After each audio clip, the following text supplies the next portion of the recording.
Hello बच्चों, कैसे हैं आप सब। आज हम अपना change in profit sharing ratio का 5th वीडियो स्टार्ट करने जा रहे हैं और आज हमारा टॉपिक है when revise values of assets and liabilities are to be recorded, या कह लो when revaluation account is prepared. Revaluation account बेटे बहुत इंपॉर्टेंट कॉन्सेप्ट है, इस चैप्टर में समझेंगे हम और इसके बाद हमें ये एडमिशन में, रिटायरमेंट में और डेथ में सभी चैप्टर्स में काम आएगा। कॉन्सेप्ट ये रहेगा, बेस ये रहेगा। तो पहले समझते हैं कि रीवैल्यूएशन अकाउंट हमें बनाना क्यों पड़ता है, फिर समझेंगे कि बनाते कैसे हैं। ठीक है बेटा। तो देखो बेटा, अब रेशियो जैसे चेंज हो रही है वही रेशियो लेते हैं हम।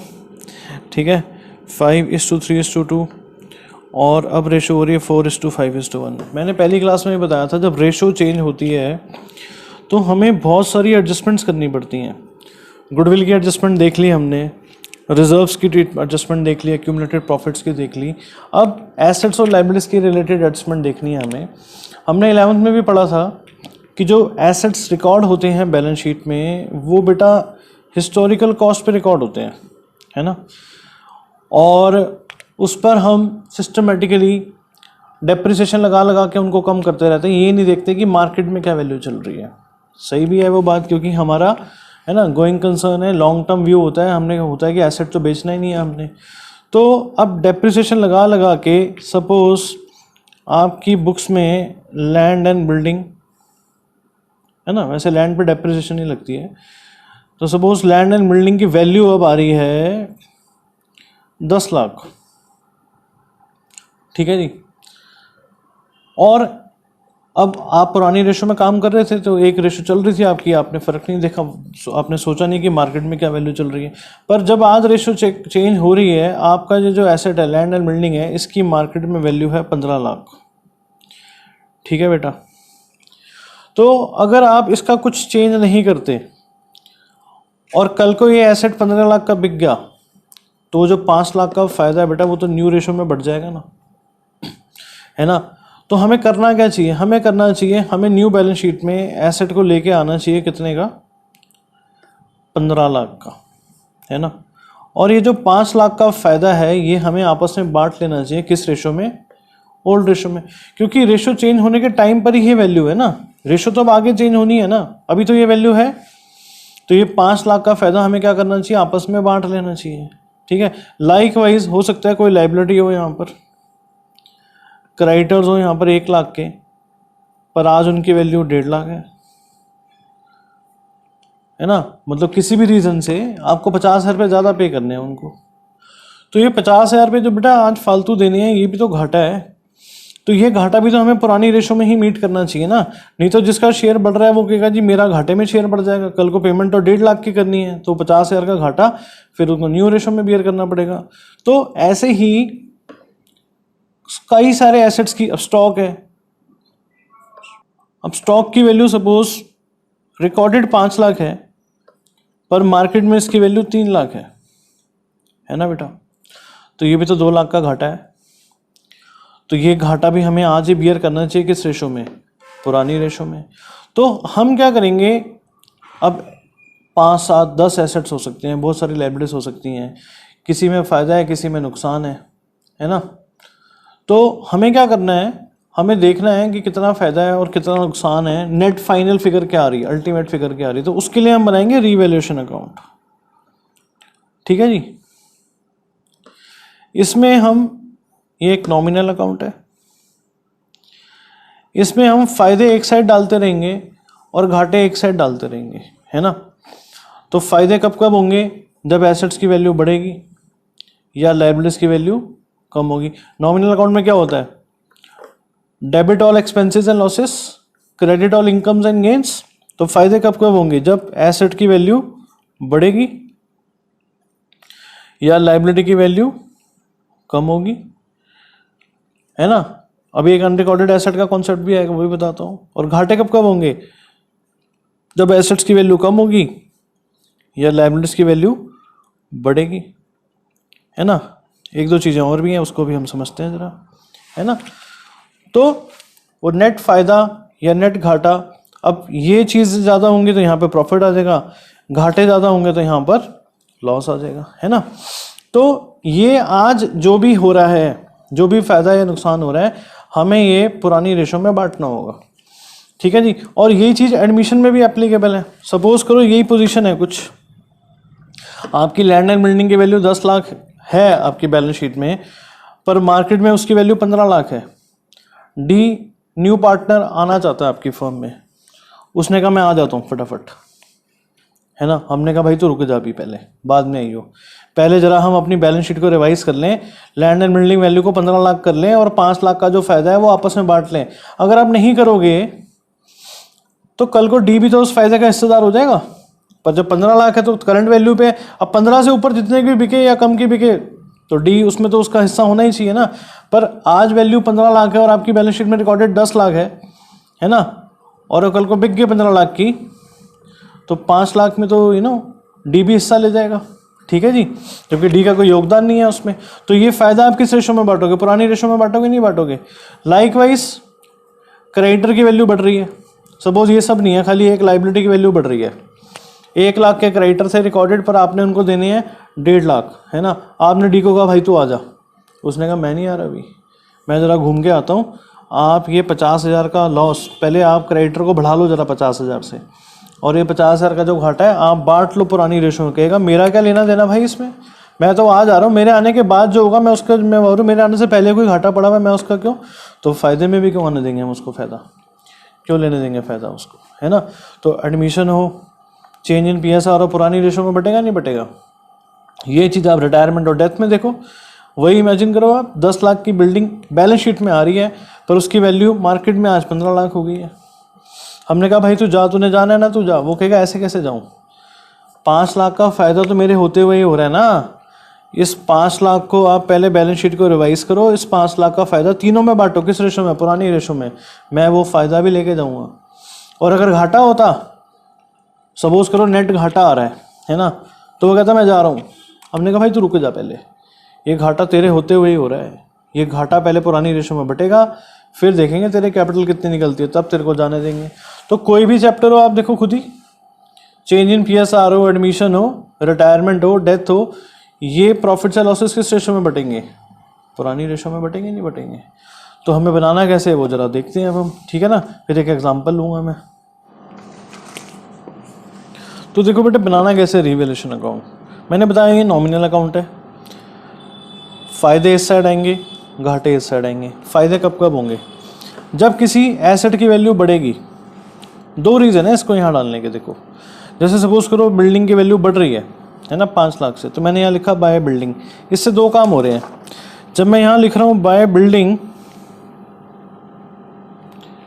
5 लाख, बेटे एक तो फ़ायदा रिकॉर्ड हो गया, है ना। दूसरा इसकी एंट्री देखो क्या बन रही है, इसकी एंट्री बन रही है building account debit to revaluation. Entry बनानी हमें आती है ना।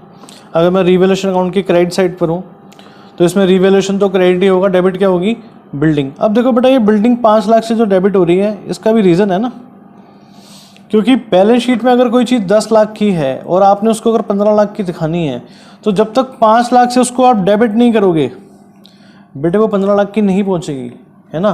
तो जब तक मैं बिल्डिंग को 5 लाख से डेबिट नहीं दूंगा, वो न्यू बैलेंस शीट में 15 लाख की कैसे आएगी, बिल्डिंग अकाउंट में कैसे आ जाएगा चेंज। बिल्डिंग अकाउंट में अभी क्या पोजीशन है, टू बैलेंस BD 10 लाख की पोजीशन है ना यहाँ पर। जब तक 5 लाख का डेबिट और नहीं आएगा बेटे न्यू बैलेंस 15 लाख का कैसे बनेगा, है ना। तो बिल्डिंग डेबिट हो रही है, रीवैल्यूएशन अकाउंट क्रेडिट हो रहा है। तो बिल्डिंग डेबिट करने का पर्पज़ है एसेट को बढ़ाना है हमने। जब तक मैं इसको डेबिट नहीं करूंगा बॉजी एसेट बढ़ नहीं सकता आपका, है ना। और तो increase in value of asset आ जाएगा इधर। लायबिलिटी कम हो रही है, सपोज अभी तो हमने कहा था कि क्रेडिटर बढ़ रहे हैं, पर सपोज करो क्रेडिटर कम हो रहे हो, तो यहां पर क्यों लिख रहा हूं मैं बाय क्रेडिटर्स। सपोज 20,000 से मेरे क्रेडिटर कम हो रहे हैं। अब देखो इसकी एंट्री क्या बन रही है, इसकी एंट्री बन रही है क्रेडिटर डेबिट टू रीवैल्यूएशन, है ना। एक तो फायदा है तो रीवैल्यूएशन क्रेडिट हो गया। अब सारे फायदे इधर इकट्ठे होते रहेंगे ना। और बचपन में पढ़ा था आपने 11th में कि लायबिलिटी बढ़ती है तो क्रेडिट होती है और घटती है तो डेबिट होती है। बेटा लायबिलिटी को घटाना भी तो है, जब तक डेबिट नहीं करोगे लायबिलिटी कम कैसे होगी, तो इसलिए हम क्रेडिटर को कर रहे हैं डेबिट। ठीक है जी, तो दोनों एंगल से आपको क्लैरिटी होनी चाहिए ना, एक तो फायदा रिकॉर्ड करना है, दूसरा लायबिलिटी को कम भी तो करना है। तो जब तक वो लायबिलिटी डेबिट नहीं होगी तब तक बेटा कम कैसे होगी वो, है ना। अब कोई अनरिकॉर्डेड एसेट हो सकता है, जैसे कोई टाइपराइटर वगैरह। अनरिकॉर्डेड एसेट का मतलब है कि एसेट तो आपके पास है पर वो बुक्स में रिकॉर्डेड नहीं है। सपोज करो आपने टाइपराइटर लिया था, आपने सोचा था भाई 10 साल चले गए, ये 10 सालों में डेप्रिसिएशन लगा लगा के आपने बुक्स में उसकी वैल्यू कर दी 0। तो बुक वैल्यू 0 होते ही टाइपराइटर वर्किंग कंडीशन में क्या फेंक दोगे आप उसको सड़क पे कि भाई बुक वैल्यू तो 0 होगी, हटाओ इसको ना, वो बुक से तो हट जाएगा पर एसेट तो आपके पास रहेगा। तो उसकी वैल्यू थी सपोज आज 10,000, अब जब रेशो में चेंज आ रहा है ना तो पार्टनर्स कहेंगे भाई आज तो ले आओ इसको बुक्स में, ये 10,000 की वैल्यू है इसकी, क्योंकि कल को ये बिकेगा अगर, है ना, कल को अगर ये बिकेगा तो 10,000 का फायदा तो न्यू रेशो में बढ़ जाएगा, पर वो 10,000 का फायदा हम आज ही ले लेंगे। ठीक है ना, तो हम कहेंगे रिकॉर्ड करो जी टाइपराइटर को, तो एंट्री का बन जाएगी टाइपराइटर डेबिट टू रीवैल्यूएशन, और ये फायदा अपने आप किस रेशो में बढ़ जाएगा, पुरानी रेशो में बढ़ेगा, है ना। अब घाटे कैसे कैसे होंगे, decrease in value of asset, assets की वैल्यू में अगर गिरावट आ रही है तो एंट्री क्या बन रही है, रीवैल्यूएशन के डेबिट पे डाल रहे हो आप, तो रीवैल्यूएशन डेबिट हो रहे हैं क्योंकि लॉसेस आ रहे हैं यहाँ पर, तो revaluation debited to asset. Suppose stock था वो, तो रीवैल्यूएशन टू स्टॉक एंट्री बन रहे हैं ना, इससे दो काम हो रहे हैं, एक तो रीवैल्यूएशन डेबिट हो रहा है, दूसरा जब आप यहां लिख रहे हो टू स्टॉक, बेटा एंट्री भी तो समझो ना आप, स्टॉक क्रेडिट कर दिया आपने। अब एसेट को जब तक आप क्रेडिट नहीं करोगे ना, वो जी प्रधानमंत्री भी कहेगा ना, तब भी न्यू बैलेंस शीट में वो कम नहीं हो पाएगा। उसके लिए आपको एंट्री या अकाउंट में क्रेडिट करो या एंट्री मारो। अकाउंट में आ रहा है इसका मतलब एंट्री मारेगी, एंट्री मारेगी मतलब इसका मतलब अकाउंट में तो जाएगा ही जाएगा। चाहे आप एक चीज़ बनाओ, मैं रिवैल्यूएशन अकाउंट बना रहा हूँ, इसका मतलब ये नहीं कि एंट्री नहीं मारी गई होगी, या एंट्री अगर मारी गई है और रिवैल्यूएशन अकाउंट मेरे से नहीं मांगा हुआ, दैट डजंट मीन कि ये अकाउंट में नहीं जाएगी। अगर रिवैल्यूएशन टू स्टॉक हो गया तो स्टॉक अकाउंट में जाने से इसको कोई नहीं रोक सकता, है ना। और जब तक आप इसको क्रेडिट नहीं करोगे स्टॉक बैलेंस शीट में कम नहीं होगा, क्योंकि ये स्टॉक अकाउंट में नहीं जाएगा। तो दो पर्पज हो रहे हैं, एक तो घाटा बुक हो रहा है, दूसरा एसेट कम हो रहा है, इससे ये स्टॉक अकाउंट में जाएगा और स्टॉक की वैल्यू को ये कम करेगा, तो न्यू बैलेंस शीट में वो रिड्यूस वैल्यू में आएगा। समझ रहे हो बात, बेटा फंडे क्लियर करो, फंडों में ही है सब कुछ, है ना, रट्टे मारना तो बड़ा आसान है। ठीक है जी, increase in value of liability. अब कोई वैल्यू लाइबिलिटी बढ़ रही है जी, बैंक लोन था हमारा 10 लाख का, पता चला जी उसका इंटरेस्ट पे करना पेंडिंग हो 1 लाख का, आपने रिकॉर्ड ही नहीं करा हुआ उसको, तो अब उस लाइबिलिटी को बढ़ाना है ना आपने, तो लाइबिलिटी बढ़ती है तो क्या होती है क्रेडिट, पर रिवैल्यूएशन क्या होगा डेबिट, क्योंकि घाटा है। दो काम हो रहे हैं, मैं एक बात बताना चाह रहा हूँ बार बार आपको कि जब रिवैल्यूएशन के अकाउंट में आप लिख रहे हो टू लाइबिलिटी, दो काम हो रहे हैं, एक तो रिवैल्यूएशन डेबिट हो रहा है, घाटा आ गया आपका यहाँ पर, फायदे इधर आ रहे हैं ना तो घाटा इधर आ गया, दूसरा वो लाइबिलिटी क्रेडिट हो रही है। लाइबिलिटी क्रेडिट कब होती है, जब बढ़ती है, तो है ना, तो एंट्री बन गई रिवैल्यूएशन टू बैंक लोन, ठीक है जी, या revaluation to interest outstanding on loan, तो लाइबिलिटी भी बढ़ गई और ये घाटा रिवैल्यूएशन अकाउंट में आ गया। ठीक है जी, ऐसे ही कोई अनरिकॉर्डेड लाइबिलिटी हो सकती है, कोई केस चल रहा था, आपने पहले उसको सीरियसली नहीं लिया, आपने कहा जब होगा तब देखा जाएगा, अब पता चला जी वो केस सेटल हो गया इस टाइम पर और 1 लाख रुपए देने हैं उसको आपने, तो ये पहले तो रिकॉर्डेड नहीं थी ना, पहले कहीं रिकॉर्ड करी भी होगी तो कॉन्टीजेंट लाइबिलिटी में रिकॉर्ड करी होगी आपने, अब वो लाइबिलिटी सर्टेन होगी है बेटा, अब इसको नज़रअंदाज नहीं कर सकते। रेशो जब चेंज हो रही है तो सारे पार्टनर कहेंगे भाई ये लाइबिलिटी आज पता है ना आपको, तो इसको लेके आओ और इसकी वजह से जो घाटा हो रहा है वो पुरानी रेशो में बांटो आप, तो ये अनरिकॉर्डेड लाइबिलिटी है।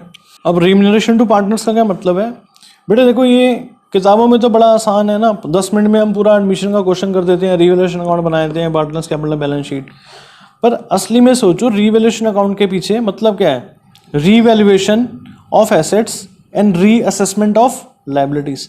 तो ये बेटा बातों बातों में नहीं हो जाती, क्वेश्चन में तो हमें सीधा मिल जाता ना, जो बिल्डिंग की वैल्यू बढ़ गई है, स्टॉक की वैल्यू कम हो गई है, बेटा ये वैल्यूएशन करवानी पड़ती है, थोड़ी भाग दौड़ करनी पड़ती है। तो एक पार्टनर को हमने कहा भाई तू देख जरा, थोड़ी मेहनत कर और देख एसेट्स और लाइबिलिटीज में क्या चेंजेस हैं, रिकॉर्डेड वैल्यूज़ क्या हैं और उनकी असली वैल्यू क्या है। तो उसने कहा जी मैं पैसे लूँगा इसके 50,000 रुपये।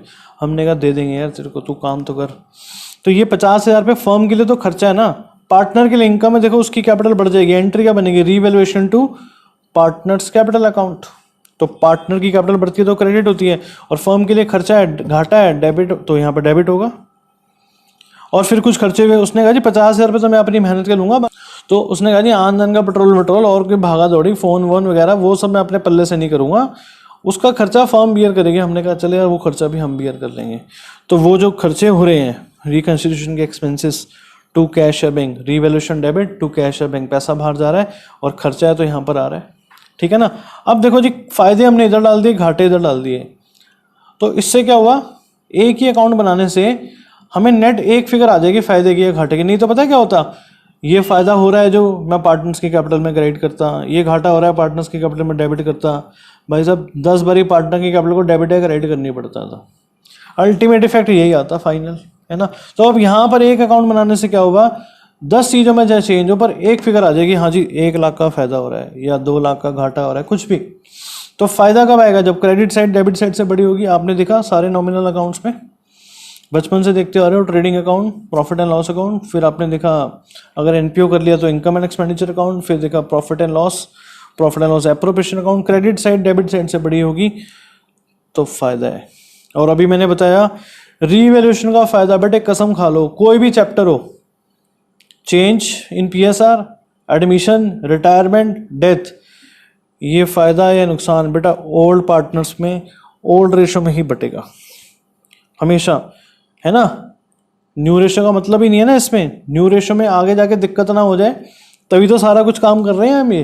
तो ये फायदा ये नुकसान हमेशा ओल्ड पार्टनर्स में। अब इस चैप्टर में ऑल भी कह सकता हूं मैं, पर अगर आप ओल्ड दिमाग में बिठा लो, हर चैप्टर में आपका साथ देगा ये, ओल्ड पार्टनर्स ओल्ड पीएसआर। तो फायदे इधर आ जाएंगे, घाटे इधर आ जाएंगे। क्या एंट्री बन गया, रीवैल्यूएशन टू पार्टनर्स, फायदों से पार्टनर की कैपिटल बढ़ेगी ना, इसकी एंट्री क्या, पार्टनर्स डेबिट टू रीवैल्यूएशन, घाटों से उनकी कैपिटल कम होगी। ठीक है बेटा, तो उम्मीद है समझ में आ गया होगा। तो मैं एक एग्जांपल लेता हूँ, उस एग्जांपल के थ्रू हम एक रीवैल्यूएशन अकाउंट बनाते हैं और एंट्रियां भी साथ साथ में दोबारा बताता हूँ आपको, ठीक है जी। तो एक एग्जांपल बनाते हैं, साथ साथ रीवैल्यूएशन अकाउंट बनाते हैं।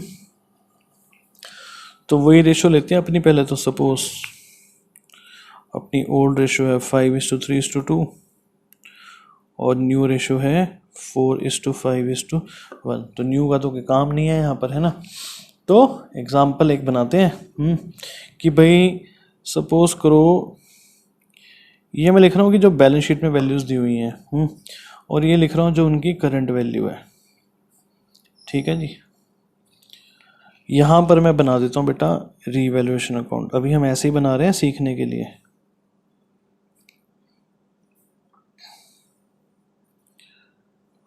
यहाँ पर हम एंट्रियाँ मार लेते हैं, फंडा पकड़ लोगे ना, एंट्रियाँ मारना तो बड़ा आसान है, ठीक है जी। तो सपोज करो बिल्डिंग दी हुई है हमें, जो बैलेंस शीट है उसमें बिल्डिंग दी हुई है 10 लाख की, पर जो आज उसकी वैल्यू है कितनी है, 8 लाख की, ठीक है बेटा। अब बताओ ये 2 लाख का फायदा है या 2 लाख का नुकसान है। बिल्डिंग की वैल्यू 2 लाख से कम हो रही है, नुकसान है ना। नुकसान किस साइड जाएंगे, डेबिट साइड पर जाएंगे।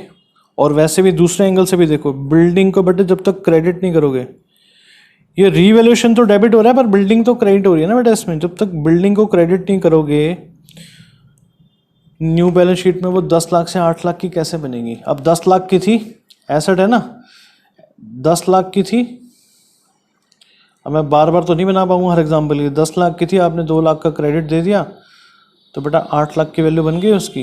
ये CD है और BD आ जाएगा इस साइड 8 लाख का। अब न्यू बैलेंस शीट में चली जाएगी वो 8 लाख की, है ना, ठीक है जी। तो बिल्डिंग की वैल्यू कम हो रही थी तो मैंने भी बताया घाटे हैं, घाटे इधर आएंगे, फायदे इधर आएंगे। तो आप यहाँ पे जाओ और लिख दो टू बिल्डिंग अकाउंट, ठीक है बेटा। नेक्स्ट लेते हैं जी स्टॉक। अभी मैंने यहाँ लिख दिया तो थोड़ा सा आपको दिक्कत आएगी। स्टॉक सपोज 7 लाख का हमें दिया हुआ है और आज उसकी वैल्यू है 8 लाख।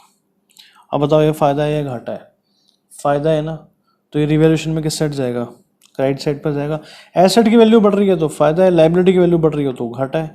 तो यहाँ पर क्या लिखेंगे आप जाके, बाय स्टॉक, कितना 1 लाख। दूसरे एंगल से भी देखो, स्टॉक डेबिट टू रीवैल्यूएशन। तो यहाँ पर ना मैं एंट्रियाँ साथ साथ ही कर देता हूँ। इसकी एंट्री देखो कैसे बनेगी, मैंने आपको बताया था एंट्री बनाने की टेक्निक क्या होती है।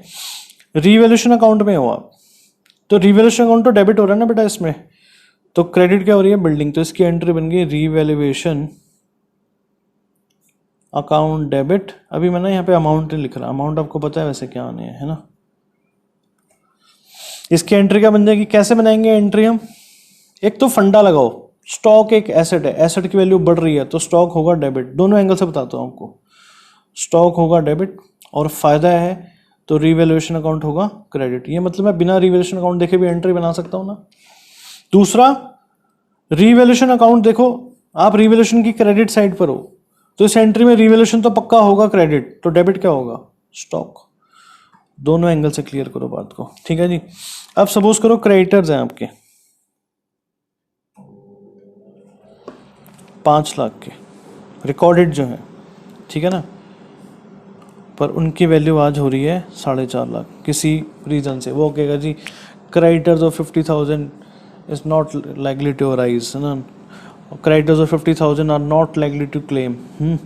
तो मतलब वो मिल नहीं रहे, गायब हो गए हैं, चले गए हैं, किसी भी रीज़न से हमारे 50,000 की लाइबिलिटी कम हो रही है, तो ये तो फ़ायदा है ना हमारे लिए। तो अब ये फ़ायदा किस साइड जाएगा, फ़ायदा इस साइड जाएगा, तो यहाँ पे लिख दो बाय क्रेडिटर्स। और दूसरे एंगल से भी समझो, मैंने अभी भी बताया था, इसकी एंट्री क्या बन रही है, दिमाग में पहले सोचो, पहले बिना रिवैल्यूएशन के सोचते हैं एंट्री कैसे बनानी है। फ़ायदा है ना, रिवैल्यूएशन होगा क्रेडिट।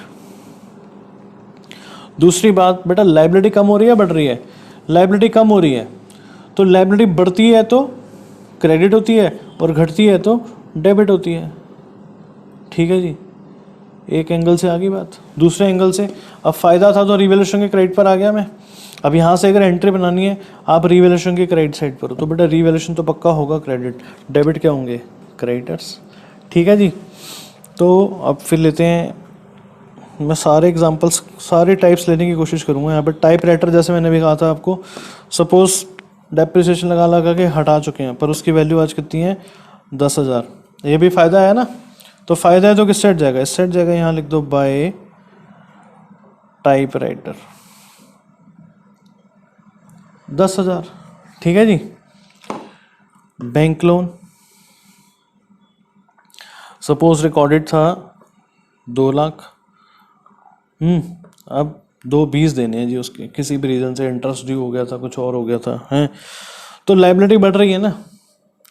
अब ये फ़ायदा है नुकसान है, नुकसान है, कहाँ होगे, इधर आओगे, टू बैंक लोन कितना 20,000, और दूसरे एंगल से लाइबिलिटी बढ़ रही है तो क्रेडिट होगी और घाटा है तो रिवैल्यूएशन होगा डेबिट। एक इसकी एंट्री रहेगी, एंट्री मारते हैं जरा इसकी, रिवैल्यूएशन की क्रेडिट साइड पर हो तो रिवैल्यूएशन तो होगा क्रेडिट, और एसेट अब रिकॉर्ड कर रहे हो आप दोबारा से, ये हो जाएगा debit, typewriter to revaluation. और इसका लाइबिलिटी बढ़ रही है ना, तो दोनों एंगल से देखो, लाइबिलिटी बढ़ रही है तो बेटा जब तक क्रेडिट नहीं करोगे लाइबिलिटी कैसे बढ़ेगी, और घाटा है तो रिवैल्यूएशन क्या होगा, डेबिट। और अगर आप अकाउंट बनाने के बाद एंट्री बनाना चाहते हो तो रिवैल्यूएशन हो रहा है, आप रिवैल्यूएशन के डेबिट साइड पर हो, तो बेटा एंट्री में रिवैल्यूएशन तो पक्का होगा डेबिट, क्रेडिट क्या होगा, बैंक लोन। इससे ना बहुत क्लैरिटी आ जाएगी आपको, ठीक है जी। अब क्या लें जी, रिम्यूनरेशन ले लेते हैं। एक पार्टनर को रिम्यूनरेशन देनी है और उसका नाम है सपोज राम, ठीक है जी। तो राम जी को हमने देने हैं बेटा, अब ये चीज़ तो रिकॉर्डेड होती नहीं है ना इसकी करंट वैल्यू, पर वैसे समझ लो इसको हमने देने हैं कितने, 15,000 रुपये, ठीक है ना। तो करंट वैल्यू समझ लो 15,000 हमने देने हैं उसको, तो 15,000 फर्म के लिए खर्चा है, और राम जी की कैपिटल क्या होगी, इससे बढ़ेगी तो एंट्री का बन जाएगी revaluation debit to Ram's capital account. तो फर्म के लिए खर्चा है तो रिवैल्यूएशन में तो डेबिट होगा, और राम जी की कैपिटल बढ़ जाएगी तो यहाँ पर क्या होगा, revaluation account debit to Ram's capital. उसको मिलने हैं ना पैसे, तो कैपिटल बढ़ती है तो क्या होती है, क्रेडिट होती है। और यहाँ से बनानी है एंट्री, मैं यहाँ पर क्यों आया, पहली बात फर्म के लिए खर्चा है, नुकसान है, तो डेबिट पे आया मैं। अब रिवैल्यूएशन डेबिट हो रहा है तो रिवैल्यूएशन तो पक्का डेबिट होगा एंट्री में, क्रेडिट क्या होगा, राम्स कैपिटल, ठीक है जी। अब सपोज एक्सपेंसेस भी हैं, रिकन्स्टिट्यूशन के एक्सपेंसेस आ रहे हैं जी सपोज 5,000 रुपये के, है ना, तो ये भी तो फर्म के लिए खर्चा, तो यहाँ पर आ जाएगा टू कैश या बैंक, जैसा भी केस होगा, कितना आ जाएगा 5000। ठीक है जी। अब सपोज इतनी ही ट्रांजेक्शन, तो मैंने सारे एग्जांपल कवर करने की कोशिश कर ली। अब क्या करो, जो साइड बड़ी है उसका टोटल करो। ये साइड बड़ी है, 2 20 और 20, 2 40, तो यहाँ पर भी लिख दो 2 40। 1 50 और 60, 1 60, 2 40 में से 1 60 गए, 80,000 का क्या हो रहा है बेटा। अब देखो घाटे ज़्यादा हैं, फ़ायदे कम हैं, तो लॉस है। वैसे भी नॉमिनल अकाउंट पे इधर ही आएगा लॉस, है ना। ये कौन सा बैलेंस है, मैं कई बार बताता हूँ, ये है क्रेडिट साइड पर आ रहा है, पर ये है कौन सा बैलेंस, डेबिट बैलेंस। और डेबिट बैलेंस क्या होता है, when debit is more than credit. तो ये लॉस है, तो by loss transfer to A's capital, B's capital, C's capital. ठीक है जी। अब बांटना है तो बांट लो, किस रेशो में बटेगा, ओल्ड रेशो में। मैंने कहा ना कसम खा लो कसम, न्यू रेशो को तो देखने की भी जरूरत नहीं है यहाँ पर, ओल्ड रेशो में बांट दो 80,000 को, है ना। 5:3:2 में तो ये हो गया जी 40,000, 24,000 और 16,000। ठीक है, 8 दूनी 8 दिया, 8 पंजे। तो ये तो एग्जाम्पल के लिए मैंने बनाया था, उम्मीद है आपको समझ में आ गई होगी बात। अच्छा, ये एंट्रियाँ और रहेगी, इसकी एंट्री मार देते हैं, रीवैल्यूएशन डेबिट, घाटा है ना, खर्चा है फर्म के लिए, और पैसा बाहर जा रहा है तो वो क्या होगा, क्रेडिट होगा। ठीक है जी। एक आ गई लॉस की एंट्री, इसकी एंट्री क्या बन रही है, रीवैल्यूएशन के क्रेडिट साइड पर हो, तो रीवैल्यूएशन तो क्रेडिट होगा, पार्टनर्स होंगे डेबिट। और दूसरे एंगल से अगर आप समझो बेटे, लॉस बढ़ रहा है, कितनी बारी बांट चुके हो आप, P&L एप्रोप्रिएशन में बांट चुके हो, है ना, प्रॉफिट एंड लॉस अकाउंट में बांट चुके हो। लॉस बढ़ रहा है तो पार्टनर्स की कैपिटल तो कम ही होगी ना, तो यहाँ पर आएगा टू रीवैल्यूएशन अकाउंट। तो आसान है ना एंट्रियाँ मारनी भी, ऐसे आसान लगेंगे बेटा आपको। लो जी, एंट्रियाँ भी सीख ली हमने, रीवैल्यूएशन अकाउंट बनाना भी सीख लिया। अब एक आधी बुक की इलस्ट्रेशन देखते हैं, फिर एक आधा क्वेश्चन करते हैं। ठीक है जी, चलो। तो बेटा इलस्ट्रेशन 15 देखते हैं जरा। आपको बैलेंस शीट दी हुई है, कह रहे हैं Anil, Manvi and Payal are partners sharing profit and loss in the ratio of 5:3:2. Their balance sheet stood as follows. They decided to share profit and loss in the ratio of 2:2:1 with effect from 1 अप्रैल 2020. ठीक है जी। तो पढ़ते हैं जरा। अब इसमें एक दो चीज़ें और हैं, पर अभी हम रीवैल्यूएशन के पॉइंट ऑफ व्यू से देख रहे हैं, क्योंकि वर्कमैन कंपोजिशन रिजर्व का कॉन्सेप्ट मैंने आपको समझाना है, नेक्स्ट वीडियो में उसको नहीं लूँगा मैं। ठीक है जी। तो कह रहा है देखो बेटा, लैंड एंड बिल्डिंग भी एप्रिशिएटेड बाय 10%। कितनी वैल्यू है, 260 की है ना। तो 10% से इसको बढ़ाना है। अब बताओ फ़ायदा है या नुकसान है ना फ़ायदा। तो रीवैल्यूएशन के कौन से साइड पे जाओगे आप, क्या कहा, क्रेडिट साइड, बिल्कुल सही। तो क्रेडिट साइड पर आ जाओगे और क्या लिख दोगे, बाय लैंड एंड बिल्डिंग 26,000, 260 का 10% क्रेडिट कर दिया आपने। ठीक है जी। फिर मशीनरी भी रिड्यूस बाय 15%, मशीनरी की वैल्यू 15% से कम करनी है। तो ये तो घाटा है ना बेटा, कहाँ जाओगे, रीवैल्यूएशन के डेबिट साइड पर। तो यहाँ पर आ गया, लिख दिया टू मशीनरी, 15% निकाल लिया हमने। दूसरे एंगल से मैंने क्या बताया था, revaluation debit to machinery, asset कम हो रहा है ना, तो वो क्रेडिट होगा और रीवैल्यूएशन हो जाएगा डेबिट। ठीक है जी। स्टॉक भी इंक्रीज टू 1 लाख। बेटा ये चीज़ ना बड़ा ध्यान देने वाली है, बच्चे बड़ा परेशान होते हैं इसमें। 1 लाख तक लेके जाना है बेटा, 1 लाख से नहीं बढ़ाना। 90,000 का है, 1 लाख तक लेके जाना है, तो कितने से बढ़ाना है, मात्र 10,000 से बढ़ाना है, सिर्फ 10,000 से। अब बढ़ाना है ना, फायदा है ना, किस साइड जाओगे, क्रेडिट साइड, बाय स्टॉक 10,000। ठीक है जी। Provision for doubtful debt is to be created. Provision create करते थे जब आप, क्या एंट्री होती थी, profit and loss account debit to provision for doubtful debts. तो यहाँ पर क्या होगी, revaluation account debit to provision for. अब ये कहाँ जाएगा फिर, रीवैल्यूएशन के डेबिट साइड पर जाएगा। ठीक है जी। तो आ गया 5,000। एक चीज़ और बता दूं मैं, रीवैल्यूएशन अकाउंट का एक और नाम होता है, इसका दूसरा नाम है, ठीक है जी, इसका दूसरा नाम है बेटा, कहाँ लिखूँ, यहाँ पे लिख देता हूँ, profit and loss adjustment account. क्योंकि प्रॉफिट एंड लॉस अकाउंट बन चुका है, उसके बाद हम एडजस्टमेंट्स कर रहे हैं, तो इस नाम से भी आ जाता है, मैं आपको बता दूं, है ना, ध्यान जाना चाहिए आपका, बीच में बता रहा हूँ एकदम। तो profit and loss adjustment account में नाम है। कभी आपको कहेगा जी profit and loss adjustment account बनाओ, तो घबराने की जरूरत नहीं है, रीवैल्यूएशन अकाउंट ही मांग रहा है आपसे। ठीक है जी। अब कह रहा है creditor of 5,000 is not to claim the dues, hence it is to be return back. 5,000 की क्रेडिटर अपना ड्यूज ही क्लेम नहीं करने वाले, तो हमारे लिए तो फ़ायदा है ना। फ़ायदा है तो किस साइड जाऊँगा, क्रेडिट साइड पर, तो यहाँ पर आ जाएगा बाय सन्ड्री क्रेडिटर्स, ठीक है ना। अब न्यू बैलेंस शीट में चेंज वैल्यूज आएंगी, है ना। जैसे लैंड एंड बिल्डिंग वैल्यू 26,000 से बढ़कर आएगी, स्टॉक की वैल्यू 10,000 से बढ़कर आएगी, मशीनरी की वैल्यू 52,500 से कम होकर आएगी, क्रेडिटर की वैल्यू भी कम होकर आएगी, ठीक है ना। तो हम बनाएंगे, क्वेश्चन करेंगे जिसमें चेंजेस भी हम रिकॉर्ड करेंगे।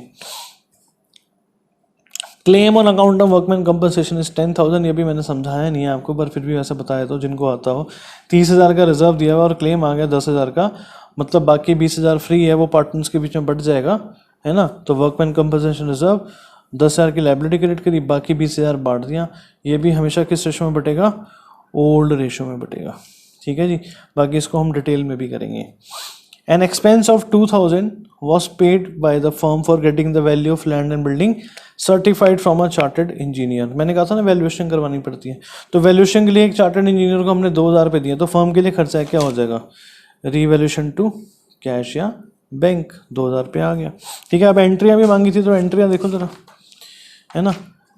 लैंड एंड बिल्डिंग मैंने क्या कहा था, रीवैल्यूएशन के क्रेडिट साइड पर हो, तो लैंड एंड बिल्डिंग क्या होगा, डेबिट, स्टॉक क्या होगा, debit, land and building debit, stock debit to revaluation, ठीक है। फिर revaluation debit to machinery to provision for doubtful debts, इसकी एंट्री अलग मार दी इन्होंने, revaluation to cash. Creditor revaluation के क्रेडिट साइड पर हो तो क्रेडिटर होंगे डेबिट, और दूसरे एंगल से समझा तो लाइबिलिटी कम हो रही है तो क्या होगी, डेबिट होगी, तो sundry creditors debited to revaluation, है ना। और लॉस की एंट्री ABC टू रीवैल्यूएशन। और जनरल रिजर्व दिया हुआ था इस क्वेश्चन में, और कुछ नहीं बताया हुआ जनरल रिजर्व के बारे में। मैंने क्या कहा था आपको, कुछ नाम बताया हो तो पार्ट दो। तो general reserve debit to Anil Manvi Payal किस रेशो में, ओल्ड रेशो में, है ना। अच्छा क्वेश्चन था कॉन्सेप्चुअल क्लैरिटी के लिए, ठीक है जी। तो ये एक इलस्ट्रेशन हो गई हमारी। अब एक क्वेश्चन कर लेते हैं, ठीक है जी। तो क्वेश्चन हम SC शर्मा जी की बुक से उठाते हैं जरा, ठीक है जी। तो बेटा क्वेश्चन नंबर 30 है SC शर्मा जी की बुक का, तो पढ़ते हैं जरा क्वेश्चन। सिंपल, आपको बैलेंस शीट दी हुई है ना। कह रहा था partner share profit and loss in the ratio of 3:2। From 1 April they agree to share profits equally. तो ओल्ड रेशो क्या है, 3:2, और न्यू रेशो है इक्वल। हमें किससे मतलब है, ओल्ड रेशो से। For this purpose the following were agreed upon. Building is to be valued at 80,000। Building अभी कितने की, 70 की। आप कितने की वैल्यू कर रहे हो, 80,000 की। फायदा है ना, 10,000 से बिल्डिंग की वैल्यू बढ़ जाएगी। प्लांट एट 45,000, प्लांट की वैल्यू कम हो रही है, घाटा ये डेबिट साइड पर आ जाएगा। अब provision for doubtful debt is at 10% is to be credited on debtor. Debtor के ऊपर प्रोविजन बना दोगे, ये रीवैल्यूएशन की डेबिट साइड पर आ जाएगा। Creditors for salary outstanding are to be recorded at 8,000, है ना। ये अनरिकॉर्डेड लाइबिलिटी है, सामने आ गई है, तो ये भी घाटा है हमारे लिए, ये भी रीवैल्यूएशन के डेबिट पर आ जाएगा, ठीक है जी। तो कह रहे हैं जी pass necessary journal entries and show revaluation account. तो जरा हम पहले अकाउंट बनाते हैं, फिर एंट्रियां मार देंगे, ठीक है। तो क्वेश्चन नंबर 30, ठीक है। तो बेटा मैं ना आधे पेज पे अकाउंट बना रहा हूँ, आधे पेज पे एंट्रियां मार रहा हूँ, ठीक है।